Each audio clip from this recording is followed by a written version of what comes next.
Vamos a iniciar nuestro diálogo el día de hoy, amigos y amigas de la sintonía a través de Aroma Estéreo Radio TV Online, contacto vía Zoom que tenemos ya con el invitado del día de hoy. Se trata nada más y nada menos que de uno de los más jóvenes candidatos asambleísta de la provincia, por la provincia del Guayas, representando al distrito número 4 en la condición de ser candidato suplente de la segunda candidata asambleísta del Distrito 4. Saludamos con Kelber Bermúdez. Buenas noches. La audiencia a través de nuestra señal digital lo escucha en Milagro, Yaguachi y los 21 cantones del Guayas, del Ecuador y el mundo entero. Buenas noches, bienvenido. Mucho gusto, es un placer estar aquí y contar con este apoyo, esta cobertura de Aroma Estéreo. Igualmente saludamos a toda la ciudadanía que se hace eco de este tipo de labor periodística que abarca a los medios sociales, a las redes sociales, que es cada vez lo que nos acerca y nos permite obtener una noticia mucho más objetiva, más allá de la hegemónica a la que hemos estado acostumbrados. Y nada, pues saludar también al compañero candidato Kevin Chalco, que también con su labor periodística nos alcanza cada vez más y más a una verdad más objetiva para que la ciudadanía conozca realmente cuál es la situación actual, política, electoral, social, que además de ya de sufrirla, pues hay que entender muchos matices que se manejan en esta lucha, en esta misión por recuperar la patria. Sí, efectivamente, queríamos saludar con usted, iniciar el diálogo, de alguna manera queriendo conocer exactamente quién es Kelber Bermúdez. Tengo la oportunidad de mantener una amistad con su querido padre, pero no he tenido la oportunidad de tratarlo y conocerlo. Lo vamos a hacer a través de nuestra señal digital. Sin embargo, la ciudadanía desea saber y necesita saber, para estar seguro en la meditación de la voluntad soberana y democrática del voto, quién es Kelber Bermúdez. Bueno, en primer lugar, ¿quién es Kelber Bermúdez? ¿Quién es mi persona? Soy un hijo más del pueblo, de todos y todas las que existimos acá, de millones y millones que queremos un cambio para nuestro país, porque lo hemos sufrido muy duro y muy difícil. Pero en sí, mi currículum, como ya lo he dicho, es público, cualquier persona lo puede chequear. Sin embargo, puedo sobresaltar que tengo una trayectoria estudiantil en la Universidad de Guayaquil, en la cual me gradué de la profesión en leyes. Y pues bien, la verdad que estudiar leyes y vivir en un país como el Ecuador y desentenderte de los procesos políticos sí que es algo muy complejo. Así que, pues bien, estamos cada día preparándonos más y más para poder asumir retos, y en esta vez nos ha tomado asumir el reto de una candidatura, que si bien es una candidatura, también lo vemos como un trabajo de equipo, un trabajo no individualista, sino un trabajo de soldado más, un soldado más del pueblo, un hijo más del pueblo que viene a eso, a representar evidentemente al pueblo.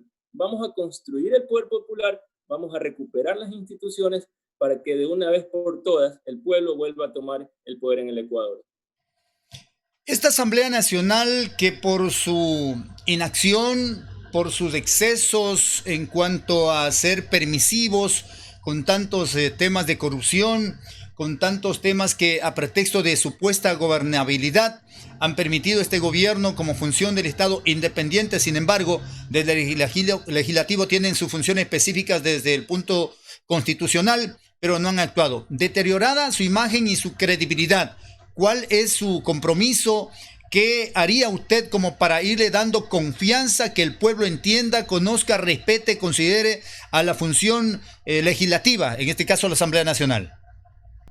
Pues si la ciudadanía quiere conocer cuál va a ser el rol de los candidatos de UNES, de Centro Democrático Revolución Ciudadana, pues tiene que echar su ojo hacia el rol que ha tenido la bancada de Revolución Ciudadana durante estos más de 3 años del gobierno de Lenín Moreno.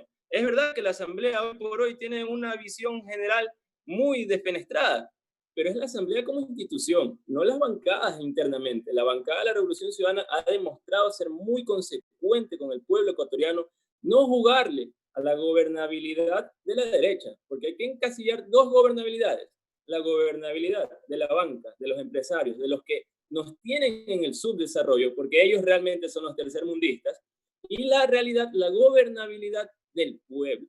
obviamente vamos a necesitar el Poder Ejecutivo, el Poder Legislativo para llevar a cabo políticas públicas para todo el pueblo, no para la banca, no para un sector muy reducido, sino para todo el pueblo. Entonces, si queremos recuperar una imagen institucionalizada de la Asamblea realmente fuerte, del primer poder del Estado, de la primera función del Estado, pues evidentemente vamos a tener que continuar con la actividad legislativa que ha venido realizando la bancada de Revolución Ciudadana.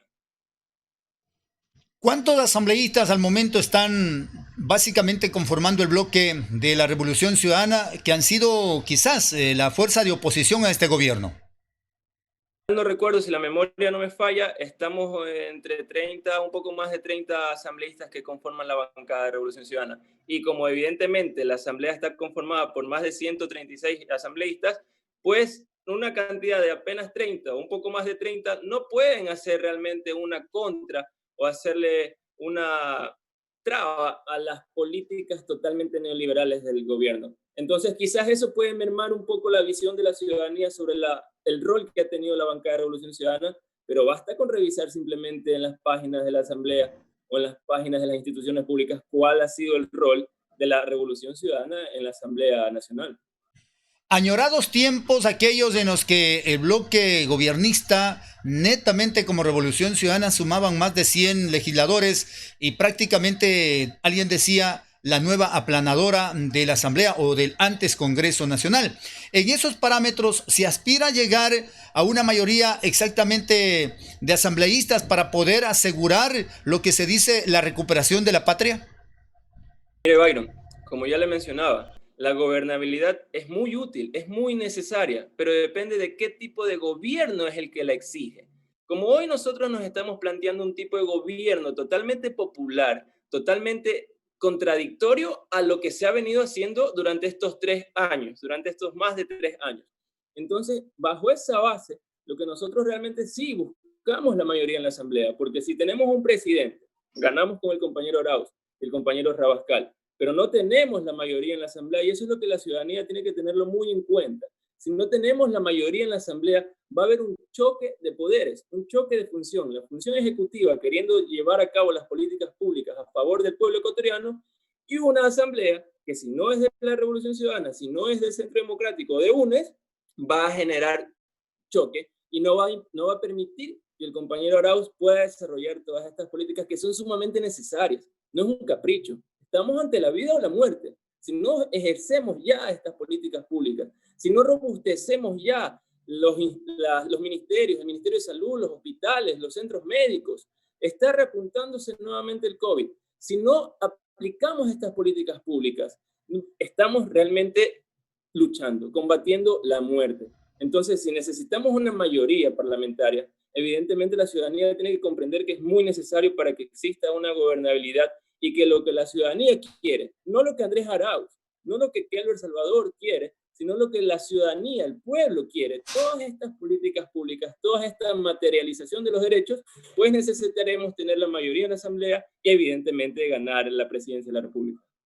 Interesante introducción de esta entrevista, señoras y señores, 7 de la noche, 47 minutos, 19 horas, 47 minutos. Buenos días, buenas tardes, buenas noches en otras latitudes del mundo donde nos estén sintonizando, escuchando y siguiendo de cerca la señal informativa de Aroma Estéreo Radio TV Online. Nos encuentran también la señal referencial en Twitter, en la agencia rusa BK, en red social BK y también en YouTube. Ahí pueden encontrar la señal de Aroma Estéreo Radio TV Online. Esta noche dialogamos con el primer invitado de ronda de entrevistas de candidatos a las diferentes dignidades. Dialogamos con el joven abogado Kelber Bermúdez. Él está de candidato segundo asambleísta suplente del distrito número 4 de la provincia del Guayas. El tema de hoy, elecciones 2021.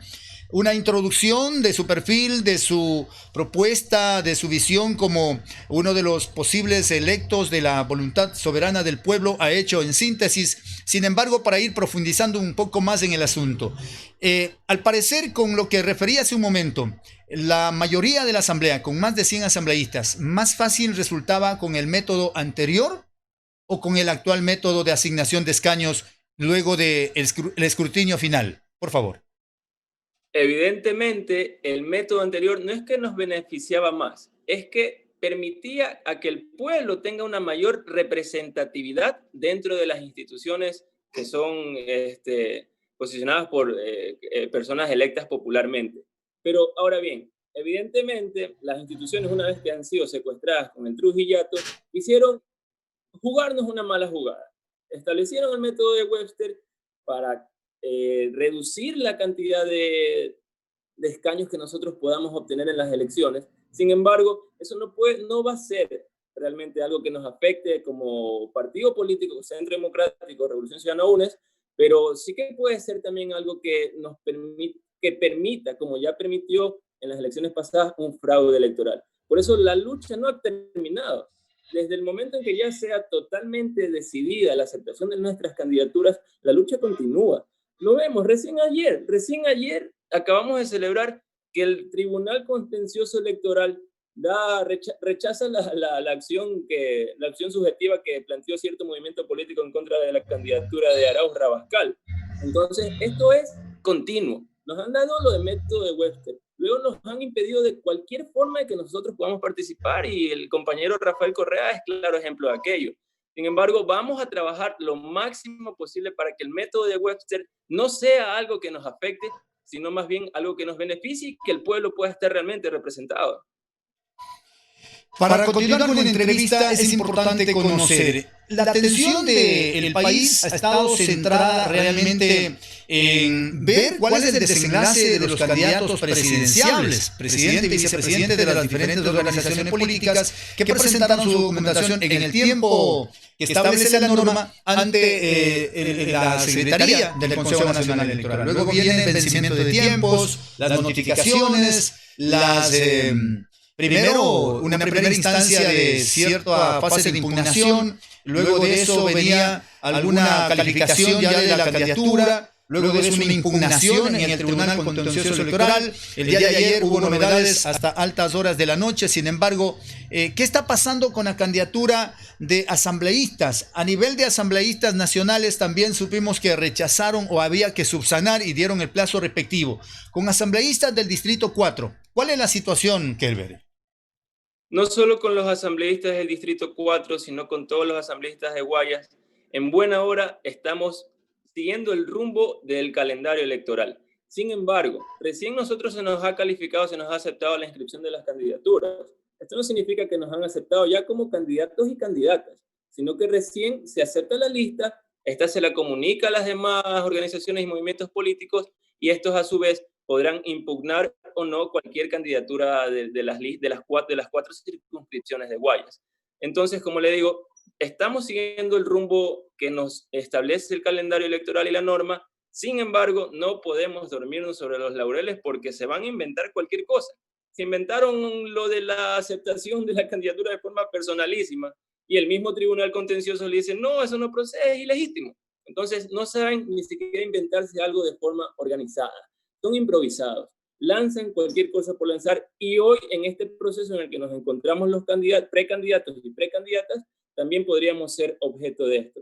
Sin embargo, estamos totalmente preparados para cualquier adversidad y que lo sepan, ya lo saben porque lo hemos demostrado, vamos a darle contra a cualquier ataque que puedan tener las listas, no solo de Guayas, sino a nivel nacional. Ya las están atacando, lo estamos subsanando, pero vamos a estar firmes, combatientes y en primera fila para evitar este tipo de abusos.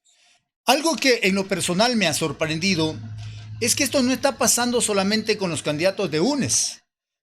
Yo utilizo un término un poco coloquial, digamos que muy popular de pueblo. Lo han bartoleado a la mayoría de los movimientos políticos, partidos políticos que lo han enviado, si no es a uno, a toda la lista, a subsanar. A veces he visto que se ha cometido también un poco de errores, de pronto infantiles, involuntarios, pero errores al final que podían haber costado la calificación. Si bien es cierto, el enfoque de la pregunta anterior era, si a nivel nacional estaba preocupado, el interés mayor era por los candidatos presidenciales. Se entiende que Guayas, por manejar candidatura a nivel provincial, todo ustedes lo deberán ventilar a nivel de la delegación Consejo Nacional Electoral Guayas. Ahí, ¿cómo está el tema? ¿En qué situación están ustedes como candidatos? ¿Procedieron a subsanar? ¿En qué tiempo recibieron la notificación? Porque allá hay primero 24 horas, luego 48 horas para seguir avanzando al siguiente paso. ¿Cómo está el tema de ustedes como tal? Bueno, por parte del Distrito 4, de la Circunscripción 4, no hemos tenido ninguno de esos inconvenientes. Como se lo mencionaba, estamos cumpliendo la normativa tal como está establecida y el calendario electoral tal como está establecido. Asumo, esto estaría mal de mi parte hablar por otros compañeros y compañeras, pero de que no hay ningún inconveniente, no me he enterado, no he visto que exista algún inconveniente por parte de las demás circunscripciones de Guayas, así que me atrevería a decir que estamos en la línea correcta, pero con la salvedad de que podrían atacarnos en cualquier momento. En cuanto a las candidaturas de los asambleístas nacionales, entre ellos de todo el país están 15 nominados como asambleístas por UNES. A ellos también me parece que a toda la lista le pusieron al estado de subsanación. ¿Qué conoce usted de ellos?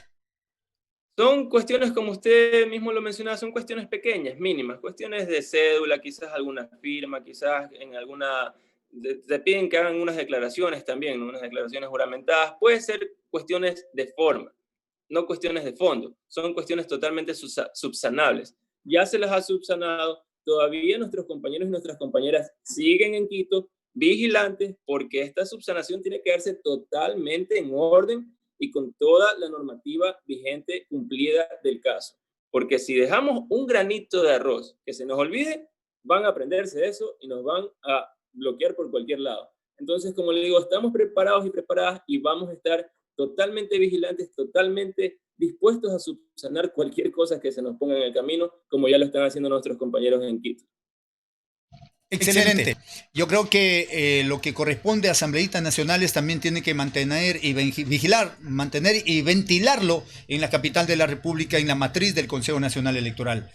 Bien, en el orden de la aceptación de la difusión de vuestra imagen a nivel de los 21 cantones, entiendo usted ya ha recorrido con el equipo de candidatos los 21 cantones, hasta dónde ha recorrido, qué falta por hacer. Entiendo también que todavía debemos mencionar propiamente como precandidato hasta cuando no estén como candidatos en firmes y tengan la notificación de que ya están como candidatos en firmes. El tiempo avanza, el tiempo apremia. ¿Cómo está ese recorrido por los diferentes cantones del Guayas? ¿Qué impresión se ha llevado usted? Muy caluroso y no es algo que me lo pueda inventar o algo que pueda ser creíble simplemente porque yo lo diga. Basta salir a la calle, ir a la tienda a comprar una libra de arroz o ir a la esquina a conversar con los vecinos y todo el mundo, toda la ciudadanía, todas las mujeres, los hombres, los niños, los adolescentes están totalmente con unas ganas enormes. Es que es indescriptible realmente cómo nos reciben a nosotros en los diferentes cantones y más aún en el Distrito 4, que trata de representar a la mayoría agrícola de la ciudadanía guayasense, porque vale recalcar que los 21 cantones que conforman la circunscripción 4 tienen históricamente una trayectoria agrícola, ganadera, etcétera, universitaria también, sin duda alguna. Entonces, la aceptación es bárbara. Y estamos simplemente tratando de convertir esa aceptación en un voto popular, porque de todas formas, como le decía, si bien nos van a tratar de bloquear de cualquier forma, de cualquier manera, somos precandidatos todavía, no estamos en campaña. Solamente estamos haciendo visitas, de aceptaciones de invitaciones que nos hacen otros compañeros, inaugurar una central, hacer un conversatorio, etc. No es campaña, porque todavía no estamos en campaña. La campaña inicia el 31 de diciembre.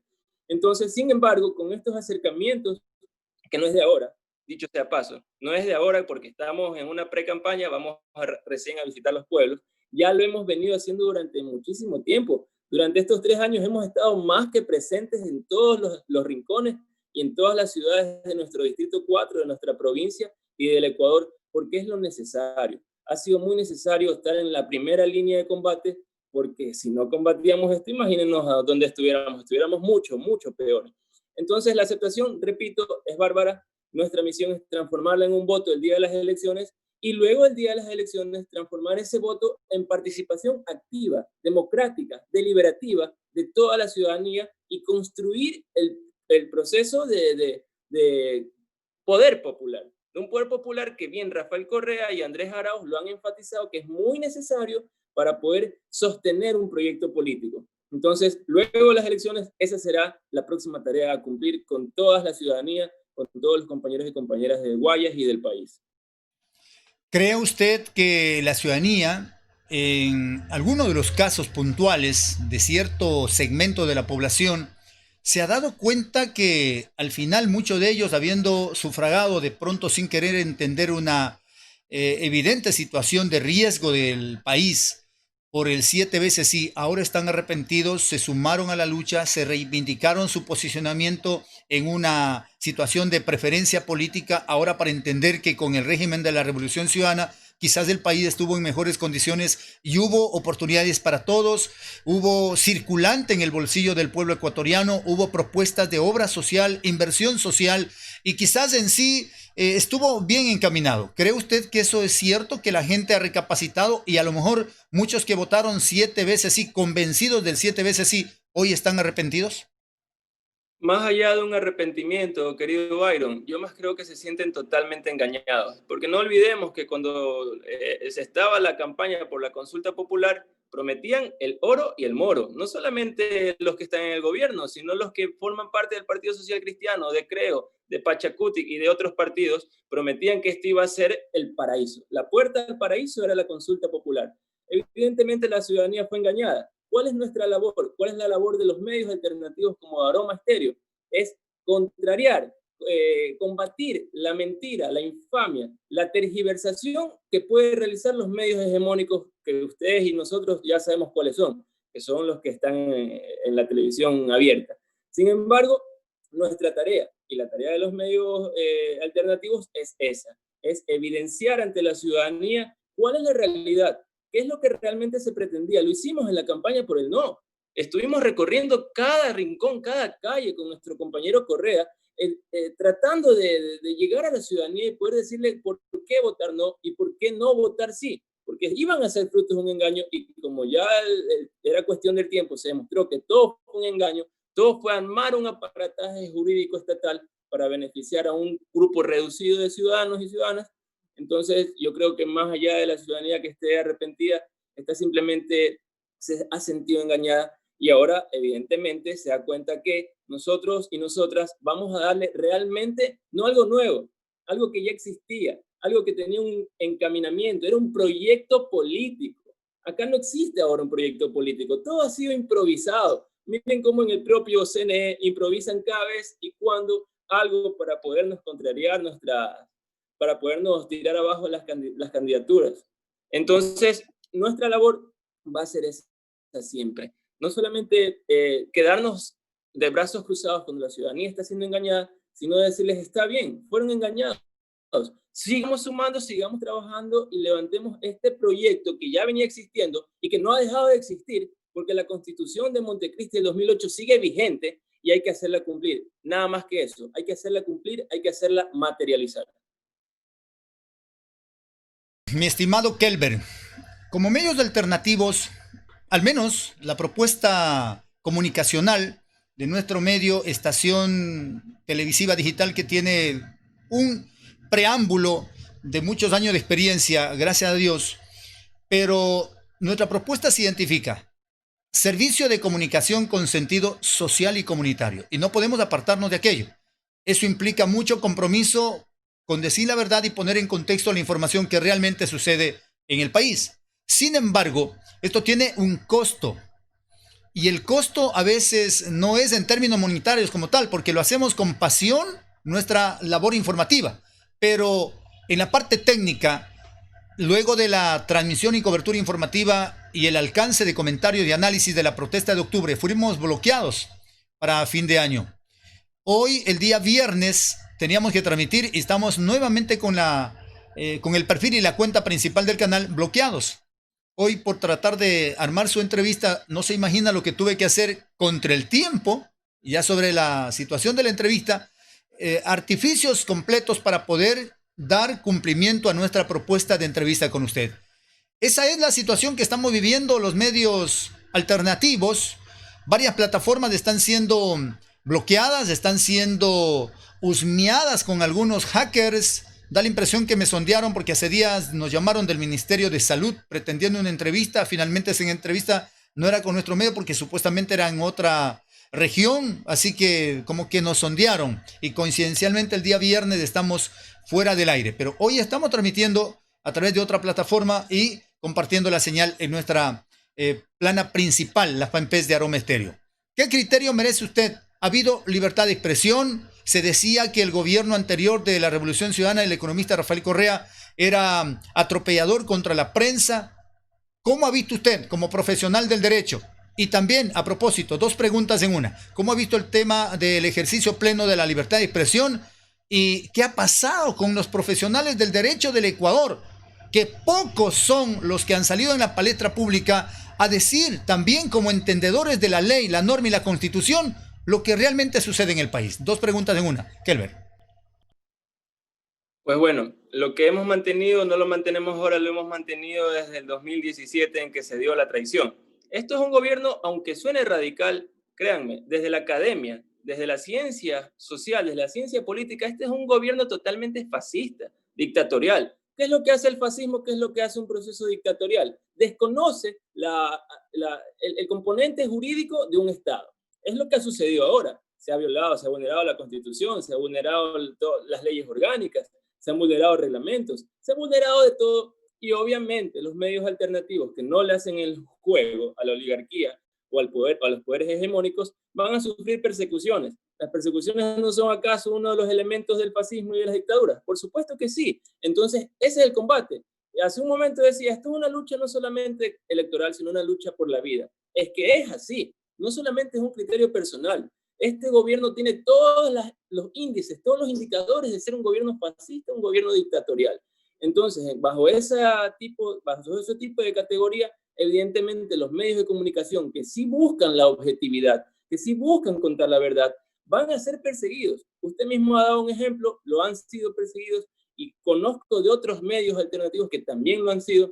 Sin embargo, vamos a retomar, a recuperar la patria, evidentemente, y vamos a poder materializar lo que ya está en la Constitución. No es algo que nos estemos inventando ahora. Los medios alternativos formaban parte medular de la cuestión comunicacional, del derecho a la comunicación dentro de la Constitución de Montecristi. Entonces, una vez que recuperemos la patria, estas prácticas van a estar totalmente eliminadas. Y no solamente eliminadas, sino sancionadas, porque esa va a ser nuestra labor también. Vamos a fiscalizar a todos los entes, y más que todos los entes que trabajan con los medios de comunicación, que trabajan con las radios, con las televisoras, etcétera, porque estos funcionarios no pueden simplemente, se acabó el gobierno, me voy a Miami, me voy a Suiza y se acabó. No, van a tener que responder por sus actos, y los medios alternativos van a contar con todo nuestro apoyo para que sigan desarrollándose.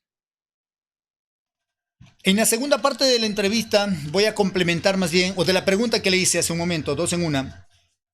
Curiosamente, en Guayaquil encontramos, por ejemplo, al abogado Pedro Granja, tenaz, muy puntual, directo y muy preciso en sus apreciaciones jurídicas, el abogado Alejandro Vanegas y algún grupo de abogados, pero el presidente del Colegio de Abogados de la capital de la República y otros, totalmente con una visión jurídica contraria a la opinión de sus colegas. Por ahí en algún momento determinado escuché, ahora que estamos en este proceso de elecciones inclusive, que alguien decía que la Constitución solamente es un manual, que realmente esto no, o sea, la desconocen como máxima norma jurídica del Ecuador, y lo que es más grave, lo dicen profesionales del derecho. ¿Cómo califica usted como un joven profesional que recién sale del alma mater con formación académica en jurisprudencia?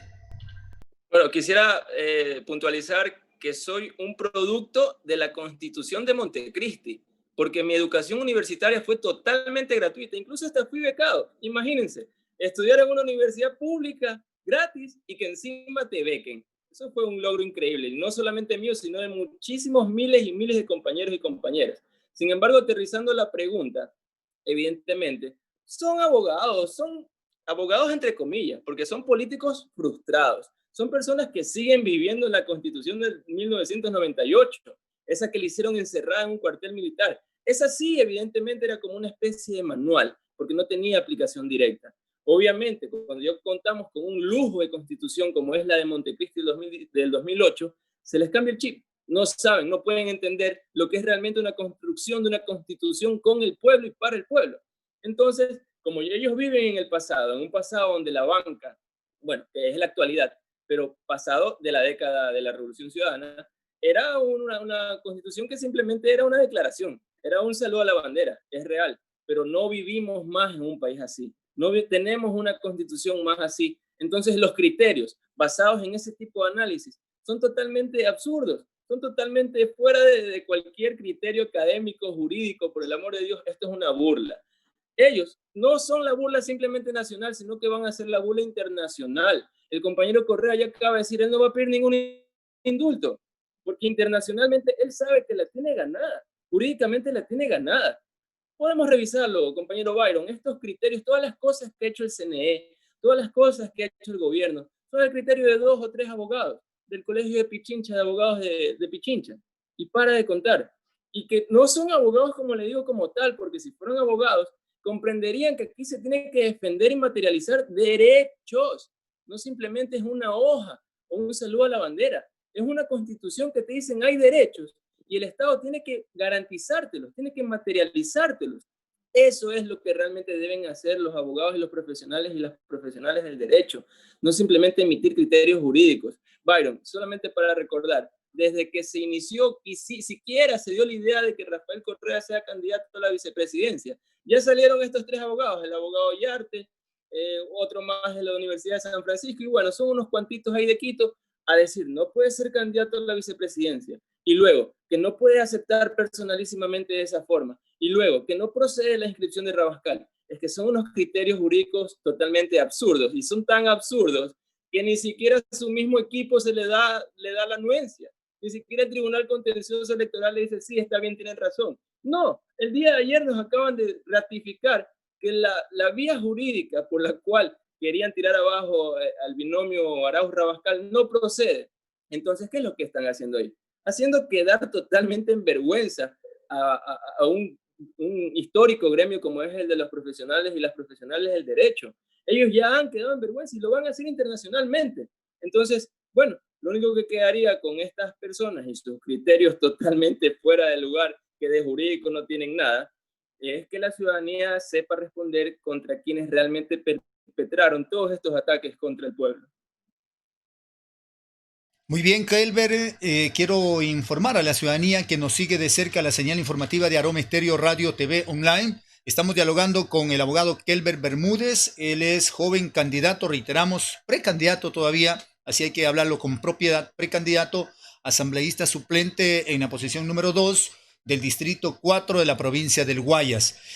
Cabe recalcar también a propósito, insisto, primera vez que tengo la oportunidad de conocerlo por cámaras. Esta entrevista no ha sido preparada, programada sí, pero no preparada. El diálogo muy fluido y eso me interesa y me encanta tener una coherencia en las ideas que estamos planteando. No hay preguntas preparadas, por cierto, sin embargo, con naturalidad hemos podido expresar muchas cosas que es necesaria ilustrar a la ciudadanía que está siguiendo de cerca nuestra señal. Continuamos en el diálogo, no sé si corto el tema de alguna agenda suya, porque podemos dedicar unos 5 minutos más para la entrevista, ¿no hay problema? Perfecto, perfecto. Vamos a continuar entonces. Hablábamos de la Constitución Política del Ecuador. Incluso alguna referencia internacional se decía que es una de las mejores constituciones del mundo. Hacían eco, énfasis en el asunto de que esta constitución de Montecristi daba prioritariamente preponderancia al derecho del ser humano, al derecho de la vida, al derecho de la misma naturaleza de la Pachamama. Entonces, ese sentido que a lo mejor conceder muchos derechos a la misma naturaleza no entienden cierto sector de entendidos en derecho. ¿Será que falta actualización? ¿Será que no leyeron la Constitución? Porque déjeme decirle, Kelber, siempre me acompaña la de bolsillo, vea, y tengo bien leída, así que con cualquier ciudadano a veces tengo que debatir también, y con la norma constitucional en la mano yo siempre suelo decir, no señores, la cosa es así. Así que, Kelber, ¿qué le parece el criterio internacional? En su tiempo, en su buen momento, se decía a nivel internacional que Ecuador tiene una de las constituciones más completas en la parte dogmática, en la parte íntegra como tal, libro máximo del Ecuador. Por supuesto, saludo esa lucha que tiene por defender nuestra Constitución, que yo creo que esa es la que todos los y todas las ciudadanas debemos mantener. Y por supuesto, eso es algo que es vox populi. La Constitución de Montecristi ha sido un lujo de constitución, no solo para el Ecuador, sino para el mundo. Ha sido incluso hasta estudiada internacionalmente. Entonces, algo debe tener de buena. Con respecto al tema ambiental, a los derechos de la naturaleza, ese sí que fue un paso muy grande por parte del Estado ecuatoriano, y de hecho el primer Estado ecuatoriano en reconocer, el primer Estado del mundo en reconocer los derechos de la naturaleza. Vendrán otros analistas jurídicos y dirán, no, que Colombia ya tenía aquello, que otro país ya tenía el otro, pero el Ecuador fue el primero en darle derechos, literalmente derechos, como a un ser humano.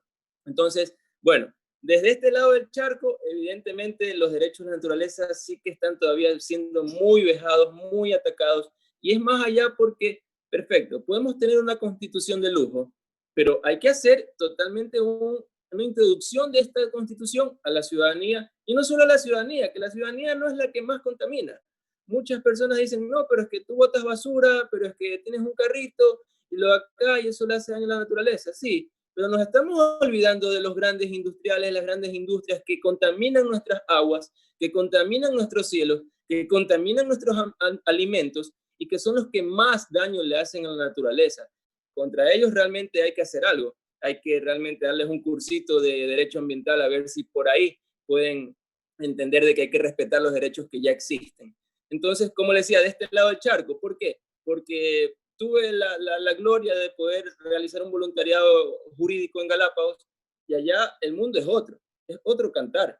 El cuidado de la naturaleza es increíble y gracias al apoyo, a la institucionalidad que brindó la Constitución del 2018, del 2008, puede aún más poder proteger a la naturaleza. Ese es un ejemplo vivo, es un ejemplo claro. Solamente basta virar la mirada hacia allá y poder ver que ahí sí se respeta. Entonces, podríamos quizás tratar de ubicar esos proyectos de la parte insular ecuatoriana a la parte continental ecuatoriana.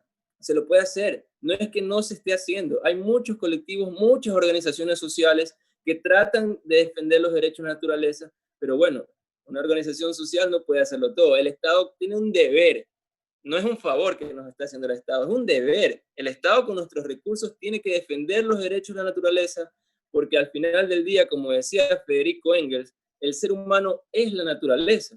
Si la naturaleza no se va a acabar, el que se va a desaparecer o puede extinguirse es el ser humano. La naturaleza va a persistir durante millones y millones de años, como ya lo ha hecho desde antes del ser humano. Entonces aquí lo que tenemos que cuidar, más allá del derecho de la naturaleza, es el derecho a nosotros vivir en un ambiente sano, a vivir en una Pachamama que pueda realmente solventar las necesidades del pueblo ecuatoriano. Entonces, ojo, proteger los derechos de la naturaleza no solamente es darle un saludito al árbol, sino también proteger nuestra propia vida. Dependemos muchísimo de la naturaleza, somos parte de ella, así que es muy necesario que lo cuidemos y evidentemente las políticas que se vendrán en el gobierno de Arauz y Rabascal tendrán esa inclinación. Kelber, vamos a continuar con el tema. Sin embargo, la Constitución Política, un libro jurídico hecho por constitucionalistas, por gente versada en norma constitucional, lógicamente, hecha por humanos en definitiva. Según su criterio, noto que sí ha conocido y ha revisado muchos pasajes de la Constitución. En su rápida apreciación, hecha una norma por seres humanos, algún punto flaco, algún punto de pronto que faltó precisar en la Constitución. ¿Cuál aspecto o qué pasaje constitucional cree que es un error o está mal o faltó ajustar? Yo creo, y soy muy portavoz de la postura del compañero Correa y del compañero Arauz, es que faltó institucionalizar mucho más la construcción del poder popular. Seamos sinceros, si teníamos una base popular, una construcción de un proceso popular, que el pueblo realmente sea la base del poder institucional, no hubiéramos pasado todo lo que hemos estado pasando estos años. No tendríamos más de 30.000 muertos, no tendríamos más de millones y millones que han caído en la pobreza en el Ecuador. Entonces yo creo que hay que fortalecer ese punto en la Constitución de Montecristi y evidentemente en las leyes orgánicas, en las leyes ordinarias, en los reglamentos que sean necesarios. Pero yo creo que eso es un punto muy primordial que hay que trabajarlo y que evidentemente lo vamos a hacer. Kelber, si me permite una entrevista, una pregunta más bien. He visto algunos asambleístas de la actual Asamblea Nacional, y me da mucha pena, A veces se refieren y dice, es que las 5 funciones, los 5 poderes del Estado, refieren ellos. Los 5 poderes del Estado, pero la Constitución no reconoce ningún poder del Estado, más bien funciones del Estado, que es cosa distinta. Sin embargo, cuando usted hablaba del poder popular, se refiere exactamente a la función de transparencia y control social. En estos tiempos, por estas épocas, traslocado el tiempo por el asunto de la pandemia, están las diferentes entidades públicas propensas a presentar, como la ley exige, su informe de rendición de cuentas. Ahí ejerce factor importante el poder popular. La participación ciudadana como tal no está ejercida como tal, como un derecho, más bien una obligación y también una responsabilidad del ciudadano. Parece ser que el ciudadano mismo no entiende que más allá de ser un derecho, es una obligación. Más allá de ser una obligación, es una responsabilidad del ciudadano, porque se deja a que la autoridad en determinado momento local, seccional, haga y deshaga con los recursos que son del pueblo a su libre albedrío, más cuando falta empoderamiento del pueblo para saber organizar los diferentes niveles y las diferentes acciones y mecanismos de participación ciudadana. ¿Cuál es su criterio, Kelber? Voy a adelantarme a algo sobre lo cual no debería adelantarme, pero en esta semana el UNES, con el binomio de la esperanza, va a lanzar su proyecto político ya de gobierno, entre los cuales van a constar, evidentemente, como un punto primordial, esto acá, que es el tema de la participación democrática, tanto participativa como deliberativa. Esta palabra deliberativa quiere decir algo mucho más, no solamente sufragar, darte el voto y tú verás lo que haces. No, deliberativa, estar presente. Claro que con la Constitución del 2008 ya existían mecanismos de participación, la silla vacía, las asambleas populares, etcétera, etcétera. Sin embargo, hay que robustecerlo mucho más. No estamos diciendo que no existía, existía, pero hay que robustecerlo muchísimo más. Otro compañero periodista me decía, pero es que, por ejemplo, un tema de participación ciudadana es el tema de que si un alcalde no cumple con sus funciones, revocatoria del mandato, pero la tramitología para una revocatoria de mandato es tremenda. Ese podría ser un punto. Nosotros tampoco podríamos decirle, vamos a cumplir con todo lo que ustedes necesiten, porque no sabemos realmente lo que la ciudadanía también necesita a plenitud. Y de eso se trata estos acercamientos, de saber qué necesitan. Necesitan un proceso más sencillo para la revocatoria de mandato, perfecto, trabajemos en ello. Necesitan más sillas vacías, perfecto, trabajemos en ello. ¿Quieren participar de otra forma? Perfecto, hagámoslo. Pero que la ciudadanía tenga un rol totalmente importante de base, que sea la base que sostenga al proyecto político que estamos elaborando y que lo seguimos manteniendo con la Constitución. Ese es el rol que va a tener la ciudadanía de ahora en adelante cuando ya lleguemos, recuperemos la patria, que sea la base del poder popular, la base del poder incluso estatal, que sea esto lo que sostenga a todas las instituciones del Estado y que sostenga al proyecto político. Como ciudadano, más no como comunicador, he ejercido mi derecho a la participación ciudadana, tanto al municipio de mi ciudad como a la Junta Parroquial. He enviado senda comunicación en el tiempo ideal, noviembre del año anterior, para anticipar que voy a hacer uso y que me sea notificado en el momento que haya que ocupar la silla vacía en tal o cual término, especialmente en planificación, porque usted sabe que hay que designar para personas de acuerdo al tema que se va a tratar. Sin embargo, en planificación, ordenamiento y proyección de la parroquia o del cantón, estoy en condiciones de poder integrar esa silla vacía. Sin embargo, no pasa nada. Y más bien lo que se ve es que, curiosamente, desde el mismo Consejo de Participación Ciudadana, incluso como que pretenden desaparecer este organismo, no le dan la importancia necesaria. Se ve que algunas autoridades le tienen terror y le tienen miedo a la participación ciudadana y no les conviene hacer la normativa local para regular los mecanismos, la conformación de los mecanismos de participación ciudadana. Se entiende que cuando tienen que rendir cuentas llaman a los compadres, a los más cercanos colaboradores para hacer bulto, figurar con la fotografía, la firma y hacer cuenta en el Consejo de Participación Ciudadana que hicieron la socialización, que hicieron públicamente el informe. Más cuando el verdadero dirigente, el que tiene sentido crítico, el que tiene actitud deliberante, no sabe. Definitivamente, incluso evitan la participación de aquellas personas. Me siento evitado a participar en temas neurálgicos de la parroquia del Cantón Yaguachi, al menos en la jurisdicción local. En ese sentir, que entiendo es el sentir de la mayoría del pueblo, y más aún sumamos a otra gente que no conoce siquiera los preceptos de la participación ciudadana ni la ley orgánica de participación ciudadana. Ustedes llegaron a la asamblea, seguramente como proyecto político ha dicho está ya a nivel de ejecutivo, pero ¿cómo fortalecería para que haya una verdadera participación ciudadana desde la asamblea? Por supuesto.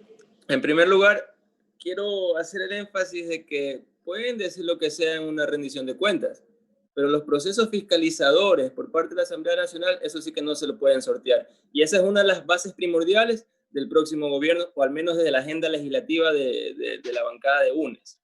Entonces, sin embargo, ya existe también, bueno, puedo adelantarme un poco, pero no del todo, ya existe también el programa legislativo de la bancada de UNES, de la bancada Centro Democrático Compromiso Social, en los cuales evidentemente se desarrollan cuerpos legales que van a fortalecer estos procesos participativos, democráticos y deliberativos. No podemos simplemente estar a expensas de que nuestro binomio La Esperanza desarrolle un grupo de políticas sin que tengan su eco o que sin que tengan su sinergia con un proceso legislativo en la Asamblea. Entonces, como ya le mencionaba, es punto medular la construcción del poder popular, es punto medular la participación ciudadana y va a tener su eco, va a tener su aplicación tanto en el poder ejecutivo como en el poder legislativo, en la función legislativa. Entonces, eso sí que es algo que está muy presente y que se lo va a desarrollar. Y no solamente eso, lo que nosotros podemos proponer en un programa legislativo o un programa de gobierno es algo general. De ahí, evidentemente, con la participación de la ciudadanía, nos podrán decir qué más falta, qué más es necesario, en qué se falló, en qué se faltó, y se trabajará por ello. Obvio, tenemos 4 años por delante en lo que se podrá trabajar por todo esto, ponerle puntos sobre las íes a donde haya que hacerlo y poder construir realmente un proceso de participación democrática y deliberativa. Coincidencialmente, Kelber, invocando la Constitución, máxima norma del Ecuador, incluso la Ley Orgánica de Participación Ciudadana, habíamos presentado un proyecto y está registrado, y usted lo puede verificar desde el 2014, está ingresado en la plataforma Ideas de Ecuador, la creación de las escuelas de formación ciudadana, asunto que tiene que hacerlo el Consejo de Participación Ciudadana.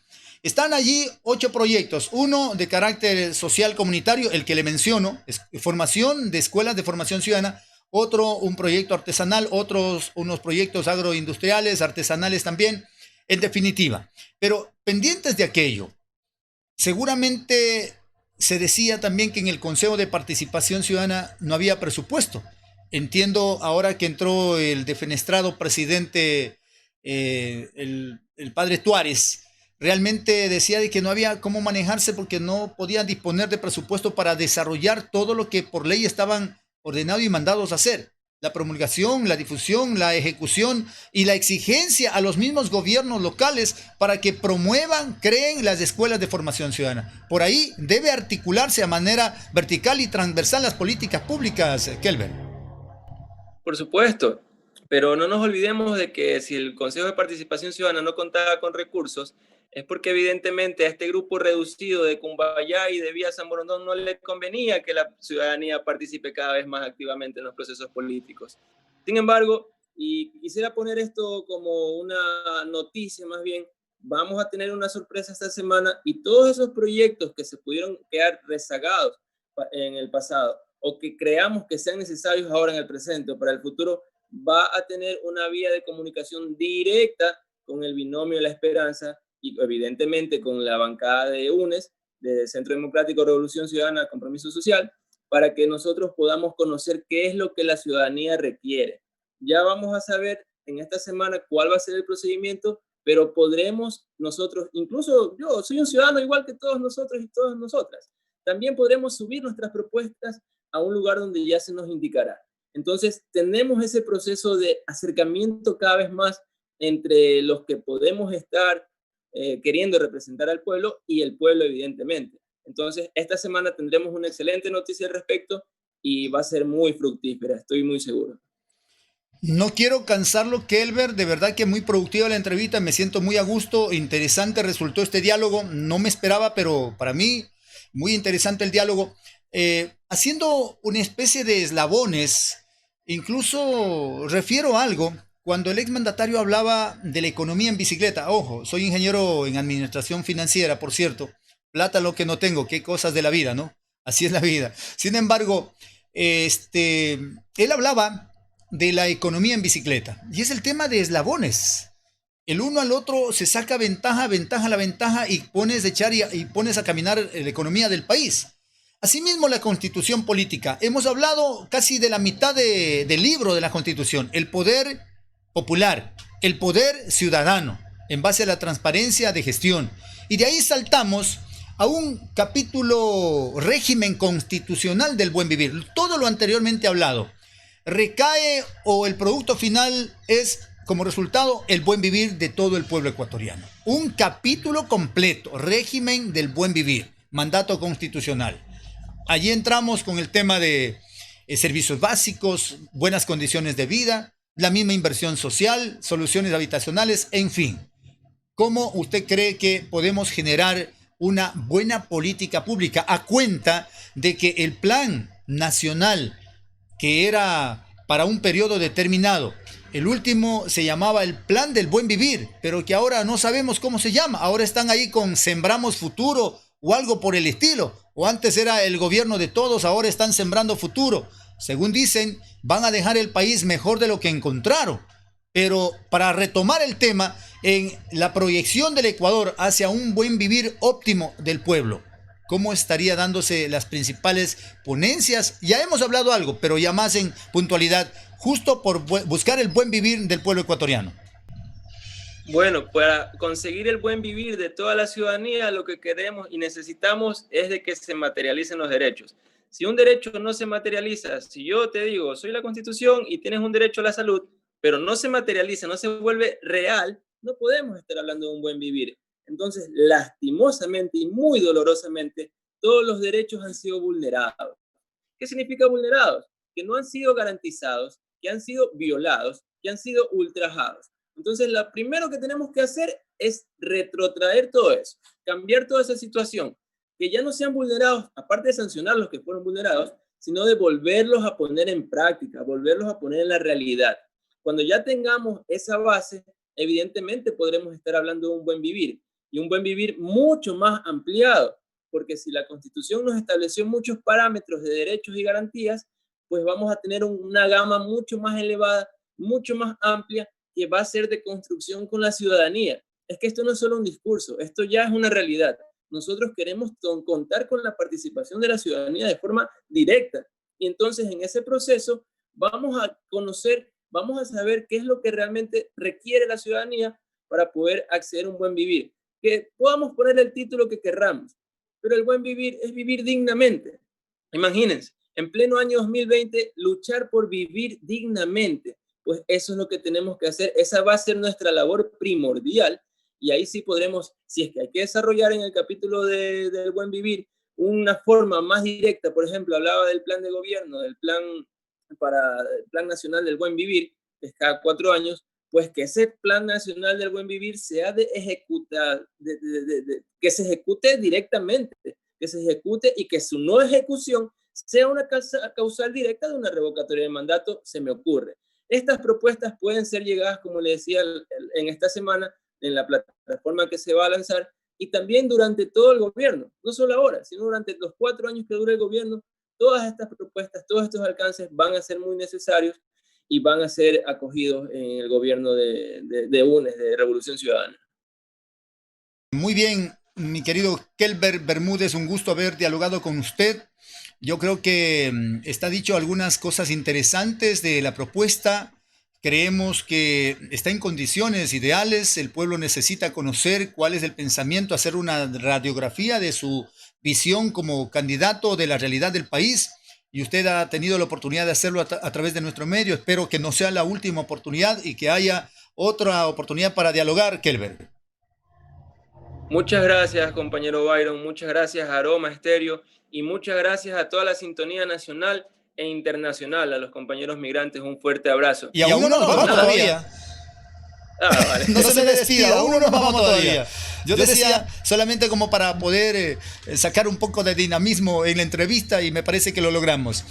Kelber, para avanzar, no sé, ayer dónde estuvo usted, qué estaba haciendo cuando se filtró la noticia de que el Tribunal Contencioso Electoral habría dado paso a la inadmisión del recurso subjetivo que impugnaba la candidatura del Binomio de la Esperanza. ¿Qué hacía usted? ¿En qué circunstancias? ¿Estaba en la ducha? ¿Estaba en la sala? ¿Qué hacía usted en ese momento que el Ecuador estaba a la expectativa de saber, bueno, qué mismo pasa con el binomio?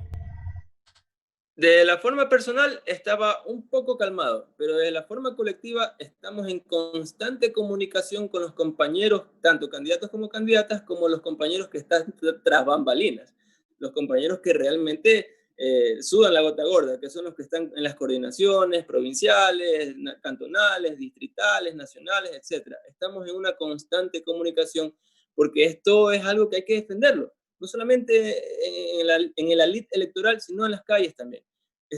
La convocatoria fue durante toda la semana. Estuvimos creo que el día lunes o martes en Quito, los candidatos del Distrito 4, y hemos estado otros candidatos y otras candidatas en vigilia permanente en el Tribunal Contencioso Electoral. Entonces el día de ayer estábamos en esta constante comunicación y en esta comunicación se filtra la información de que evidentemente el tribunal no iba a dar paso a esto. Y le decía que yo tenía una calma porque el tribunal era totalmente irrisorio que le dé paso a esto. Porque, vale, si quiero hacer un arroz con menestra y no tengo frijol, pues no puedo hacerlo. Al tribunal contencioso, a los que pusieron esta acción subjetiva, les faltaba el frijol para la menestra. ¿Cuál es eso? Les faltaba que evidentemente el mismo Tribunal Contencioso Electoral les dijo, hey, la aceptación personalísima es ilegítima, es ilegal, no procede. Entonces, si ya no procedía eso, ¿por qué insistir en querer tirar abajo al binomio de la esperanza? No procedía de ninguna forma y en base a eso resolvió el Tribunal Contencioso Electoral, en base al principio democrático, en base a su principio de democracia representativa, en base al derecho a la participación política. Era totalmente evidente. Sin embargo, existía el pequeño miedo de que evidentemente, como vivimos en una dictadura, en un gobierno fascista, se dé cualquier cosa que no nos podamos imaginar. Pero bueno, nos recibió en la comunicación constante con los compañeros y compañeras y con una alegría que nos desbordaba porque ya estábamos enterados de lo que pasaba en Bolivia. Eso sí que nos sacó una sonrisa enorme y una esperanza enorme para todos los compañeros, para todos los hermanos y hermanas de Bolivia y de la patria grande bolivariana. Sí, realmente generaba mucha expectativa lo de Bolivia. Estuvimos transmitiendo hasta altas horas de la noche y la gran satisfacción de que había sintonía y la gente estaba siguiendo la señal informativa que manteníamos, incluso alternando información desde la capital de la República al centímetro, al milímetro, al segundo, atentos a lo que acontecía. Ahora, ciertamente una gran ventaja o quizás una salvedad al problema jurídico era de que el ingeniero Carlos Rabascal al menos sí participó en primaria. De no haber sido así, seguramente había un recurso al que podían apelar para tomar una decisión negativa. ¿Cree usted que eso podía haber sido así? Puede ser cualquier cosa. Con estos gobernantes podría ser cualquier cosa. Sin embargo, la estrategia de UNES, la estrategia de la Revolución Ciudadana siempre fue estar muy preocupado, estar muy anuente con cada detalle mínimo para que no sucedan estas situaciones. Por ejemplo, el caso de que Rabascal haya participado o no haya participado en un proceso de democracia interna, no era necesario. Si ya el compañero Rafael Correa estaba con una inhabilidad, que es una sentencia ejecutorial totalmente desastrosa, dicho sea de paso, pero es una inhabilidad para efectos legales, el compañero Rabascal no tenía la necesidad de haber participado de un proceso de democracia interna. ¿Por qué? Porque supongamos que en un proceso democrático un candidato fallezca. ¿Qué podemos hacer? Si otra persona no participó, evidentemente para garantizar el derecho a la participación política y al principio democrático, tenemos que contar con este tipo de salvedades, que en este caso es la no necesidad de haber participado en un proceso de democracia interna. Está en el reglamento de procesos de democracia interna del CNE. Entonces, todo eso ya había estado analizado, ya había estado estudiado. Nosotros no somos improvisados como son los abogados, entre comillas, que mencionábamos hace un momento. Nosotros ya teníamos una estrategia elaborada para evitar, evidentemente, por el miedo, por el temor a unas violaciones dentro de un gobierno fascista dictatorial, ya teníamos analizados todos estos aspectos legales y que evidentemente se dieron, lastimosamente se dieron, pero supimos responder y hemos sabido responder y vamos a seguir sabiendo responder, no solo nosotros, sino con el apoyo popular en la calle y en las instituciones donde sea necesario. Todavía la resolución del Tribunal Contencioso Electoral está venciendo tiempos jurídicos como para que se dé por ejecutoriada la resolución.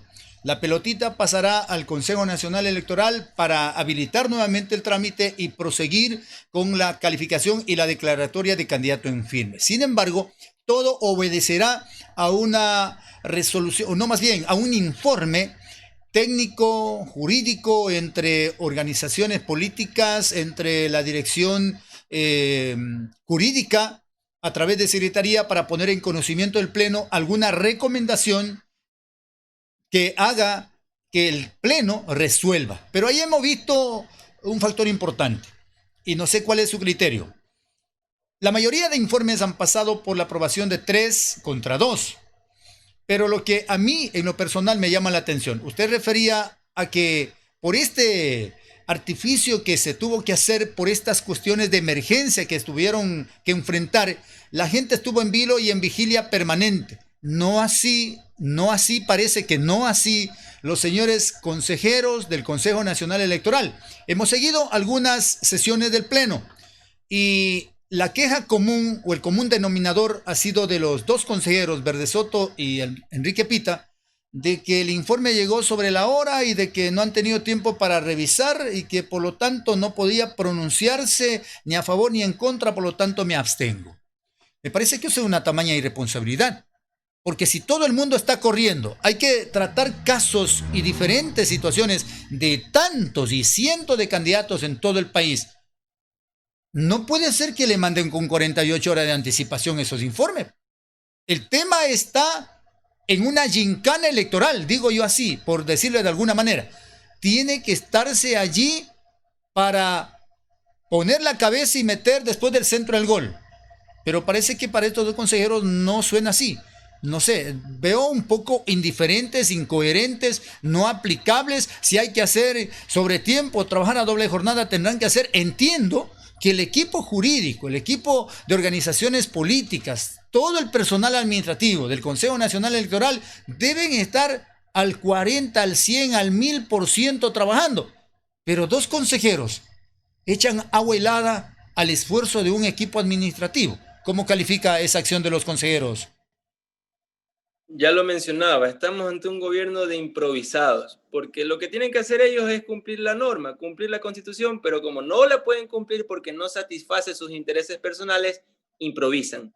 Pueden votar en una abstención, pueden incluso renunciar, como lo hizo el director nacional de asesoría jurídica del CNE un día antes que se vote esta situación. Pueden hacer cualquier cosa, pero no pueden escapar a las sanciones y a lo que realmente el pueblo tenga que condenar, tenga que castigar, porque vamos, seamos realistas, luego de que se acabe este gobierno, muchos van a salir huyendo. Ya por ahí escuchaba que la fiscal Diana Salazar tiene un puestito comprado en Holanda. Por ahí otro se va a ir a Suiza, otro a Panamá, otro a Miami. Miami va a ser el boom, va a ser el boom de muchos de estos personajes nefastos del Ecuador. Sin embargo, es eso, es la improvisación. Y evidentemente me abstengo, no es que estoy simplemente desconociendo, es que me lo dieron recién el informe jurídico. No, eso fue algo que se lo debatió, era de conocimiento público durante semanas. Entonces no puedes tú decir que no, es que recién me lo dieron y no cuento con... No, vamos, seamos realistas. Lo que están haciendo es abstenerse una votación para firmar una carta de, qué sé yo, quizás hasta de rendición. Se están rindiendo porque saben que el pueblo no le va a dejar pasar una. El pueblo no se le va a dejar pasar una. Veamos, cercanos, Bolivia, ¿qué pasó? Hicieron todo lo que quisieron hacer. ¿Y qué pasó al final del día? El pueblo se tomó las calles, convocaron elecciones no porque ellos quisieron, no porque la Constitución se los mandaba, porque el pueblo se los pidió en las calles. Y no solamente eso, luego de que se den las elecciones tendrán que ser sancionadas las personas que hayan cometido cualquier tipo de crimen y cualquier tipo de incumplimiento de funciones, como muchísimos funcionarios y funcionarias lo han hecho. Entonces, estas abstenciones, estas renuncias a última hora no van a tener ningún efecto en los procesos fiscalizadores y en los procesos sancionatorios que vamos a tener a cabo, que vamos a llevar a cabo en el próximo gobierno de UNES, de Revolución Ciudadana. El consejero del CNE, el señor José Cabrera, publicó hoy en su cuenta Twitter y dice: la candidatura de la Alianza UNES aún no está en firme. Debemos esperar 3 días a que la sentencia del Tribunal Contencioso Electoral esté ejecutoriada para continuar con el proceso, que en este caso es revisar que se hayan cumplido las subsanaciones enviadas. Es decir, la impugnación subjetiva congeló. Ahora, de nuevo, habilitado ya por el Tribunal Contencioso, retoma el trámite normal para revisar las subsanaciones en el Pleno del Consejo Nacional Electoral. ¿Qué avisora usted? Ha dicho ya de que cualquier situación puede pasar, pero ¿cree usted, confía o puede pensar que a lo mejor el tribunal, más bien el Consejo Nacional Electoral, podría resolver favorablemente, a cuenta de que ya al momento creo que 10 organizaciones políticas ya con candidatos en firme? ¿Cómo ve usted el panorama? Yo realmente creo que lo único que les queda a estas personas, a estos personajes totalmente nefastos para la historia ecuatoriana, es hacer eco de lo que realmente quiere el pueblo y cumplir la norma, cumplir la Constitución. No les estamos pidiendo un favor, tienen que hacerlo, tienen que hacerlo. Y realmente de confianza no confío en ninguna de las instituciones actualmente, a excepción una que otra, pero en quien realmente confío es en el pueblo, que ha sido totalmente tajante y demostrante, que está vigilante del proceso democrático. Va a seguir vigilante, vamos a seguir vigilantes, porque todos formamos parte del pueblo, todos y todas, así que confiamos realmente en ellos, en ellas, de que estemos ahí al pie de la lucha, de que estemos ahí vigilantes, de que estas autoridades, entre comillas, cumplan con lo que tienen que cumplir, que no nos están haciendo un favor. Así que yo creo que si tienen la más mínima mota de decencia, la más mínima mota de cuidado personal, incluso porque si realizan cualquier tipo de acciones ilegítimas, estarían cometiendo hasta delitos. No creo que quisieran pasar por un proceso penal para terminar encerrados cumpliendo una pena privativa de libertad. Así que confío en el pueblo, desconfío de estas personas, pero vamos a seguir en la lucha, vamos a seguir y cumpliendo los procesos que se nos encaminen, que se nos pongan sobre la mesa, como lo hemos hecho. Ahora sí, para despedirnos, Kelber, agradezco su aceptación a la invitación. Esperamos pronto tenerlo nuevamente por acá, ojalá ya en tiempo preciso de campaña, para poder dialogar más ampliamente ya la carrera definitiva en la recta final de buscar la voluntad del pueblo en las urnas. Así que ojalá haya oportunidad de conversar más simplificadamente. Hoy hemos abordado algunos temas interesantes. Reiteramos a la televidencia que sigue de cerca la señal informativa, a los televidentes y amigos, dialogamos con el abogado Kelber Bermúdez, precandidato asambleísta suplente en la ubicación número 2 del distrito 4 de la provincia de El Guayas, por el movimiento Alianza 1-5. De ese tema me faltó una pregunta, pero bueno, Alianza 1-5, Centro Democrático, UNES. Y en UNES están incorporadas una serie de organizaciones sociales que se han ido sumando paulatinamente. Gracias, Kelber. Ahora sí, su despedida final y ojalá pronto lo tengamos nuevamente en nuestras pantallas. Bueno, una vez más agradecerte, Byron, por esta oportunidad, a Aroma Estéreo también por su labor periodística y también a la ciudadanía que se ha dado el tiempo para escuchar esta entrevista, que realmente ha sido muy, muy abrasiva, muy cómoda. Y pues nada, decirles que la lucha no ha acabado, continuamos, pero no nos cansamos. Quizás nos cansemos un poquito, pero no nos vamos a rendir. Vamos a seguir hasta el último para poder, recién, imagínense, luchar tanto para poder llegar siquiera a elecciones.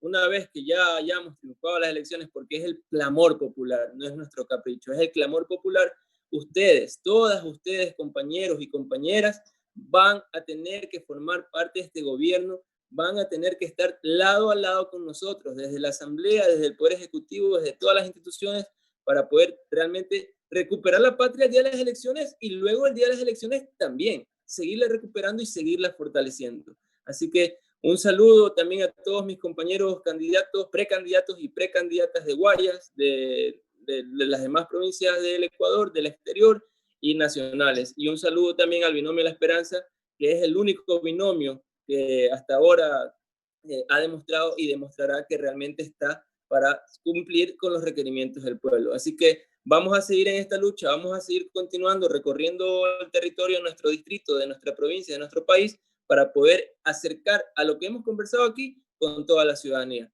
Y muchísimas gracias, esperamos obviamente verlos pronto nuevamente. Un abrazo para todos y todas. Muchas gracias, Kelber. Amigos y amigas, estuvo en entrevista el invitado de hoy, abogado Kelber Bermúdez, reiteramos, candidato segundo suplente, Distrito 4 para asambleísta por la provincia de El Guayas. Muchas gracias, su atención, no se vayan que volvemos con el set principal de entrevistas.